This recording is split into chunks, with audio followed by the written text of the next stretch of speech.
പത്തനംതിട്ട ജില്ലാ കളക്ടറുടെ വാഹനം തല കീഴായി മറിഞ്ഞു. ഇന്നോവ കാർ അപകടത്തിൽപ്പെട്ടത് കോന്നി മാമൂട് ജംഗ്ഷന് സമീപത്താണ്. മറ്റൊരു കാറുമായി ഈ വാഹനം കൂട്ടിയിടിച്ച് മറിയുകയായിരുന്നു. പ്രതികരണത്തിലേക്ക് ആദ്യം. സാറിന് വണ്ടി അതുവഴി ഇങ്ങോട്ട് വരുമായിരുന്നു. ഞാനപ്പോൾ അവിടെ കടന്ന് ചായ എടുത്തോണ്ടിരിക്കുകയായിരുന്നു. അപ്പോൾ വണ്ടി ഇങ്ങോട്ട് വരുന്നു. ഇവിടുന്ന് ആ വണ്ടി പാസ് ചെയ്യുന്നു. പുള്ളിക്കാരൻ വെട്ടിച്ചതാണെന്ന് അറിയത്തില്ല. പെട്ടെന്ന് ഇടി കടന്നു. വണ്ടി കാരണം അറിഞ്ഞ് ഇവിടെ വന്ന് വീണു.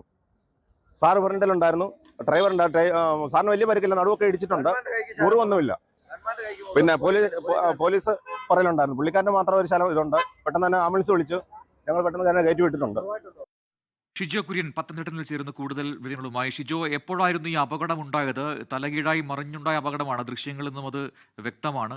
കളക്ടർ പ്രേംകൃഷ്ണൻ അടക്കം യാത്ര ചെയ്യുമ്പോഴാണ് ഈ അപകടം എന്നതും പ്രതികരണത്തിൽ മനസ്സിലായി. പരിക്ക് സാരമുള്ളതാണോ? വിവരങ്ങൾ എന്താണ്? പ്രജിൻ, ഏതാണ്ട് ഒരു മണിക്കൂർ മുമ്പാണ് പത്തനംതിട്ട കോന്നി മാമൂട് ഭാഗത്ത് വെച്ച് പത്തനംതിട്ട ജില്ലാ കളക്ടർ പ്രേംകൃഷ്ണന്റെ വാഹനം അപകടത്തിൽപ്പെട്ടത്. പ്രേംകൃഷ്ണൻ, അതുപോലെ തന്നെ ഡ്രൈവർ, ഗൺമാൻ, ഈ 3 പേരാണ് വാഹനത്തിലുണ്ടായിരുന്നത്.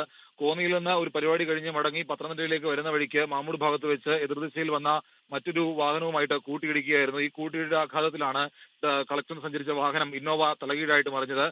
ഗുരുതരമായി പരിക്ക് ഏറ്റിട്ടില്ല എന്നുള്ളതാണ് നമുക്ക് പ്രദേശവാസികളിൽ നിന്നും ലഭിച്ച വിവരം. ഇപ്പോൾ 3 പേരെയും പരിക്കേറ്റ കളക്ടർ പ്രേംകൃഷ്ണനെയും അതുപോലെ തന്നെ ഗൺമാനെയും ഡ്രൈവറെയും പത്തനംതിട്ടയിലെ ഒരു സ്വകാര്യ ആശുപത്രിയിൽ പ്രവേശിപ്പിച്ചിട്ടുണ്ട്. പരിക്ക് ഗുരുതര സ്വഭാവമുള്ളതല്ല.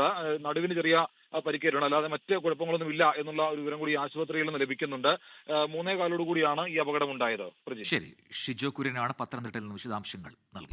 ലോകത്തെവിടെയായാലും ഏത് സമയത്തും 24 വാർത്തകളും ഓഗ്മെന്റഡ് റിയാലിറ്റി പാക്കേജുകളും എക്സ്പ്ലെയിനറുകളും വിശദമായി കാണാൻ ഞങ്ങളുടെ യൂട്യൂബ് ചാനൽ നിങ്ങൾക്ക് സബ്സ്ക്രൈബ് ചെയ്യാം.